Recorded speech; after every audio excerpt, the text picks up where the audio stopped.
प्रकृतिर मनीष मानक मिठा कथा को सहजरे विश्वास करंतु नाही, कारण सिंह जेते मित्र हेले मध्य से हिंस्र प्रकृति छाड़े नाही। ए दुनिया रे समस्तंकर रास्ता अलगा अलगा होई पारे, किंतु ठिकना गोटिए एवं ताहा हेउछि मशाणी। जेउ रास्ता रे आपण एकुटिया रही जाउछंती तेबे बुझी नियंतु आपण सठिक रास्ता रे चालुछंती, काहीकिना सत्यतार रास्ता रे केही साथरे न थांती।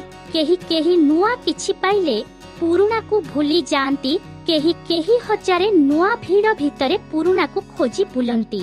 सेइमानंक ठारू सबुबेले दूरे रुहंतु जेउ माने आपनंकु निज काम पई व्यवहार करिथांती एवं काम सरीगला परेन चिन्निला परी आपनंकठू दूरे जांती। जीवन डंगारे पाद देखिकी रखंतु, कारण आपनंकु बुढ़ाइबा पई एठी एमिति लोक अछंती जाहाकू आपण पहरेइबा सिखेइथिले। जीवन रे एमिति गोटे संपर्क रहिबा उचित जहा पाखरे सबु किछि शेयर करा जाए, अभिमान करा जाए, झगड़ा करा जाए, किंतु ताकू केबे भूली हुए ना।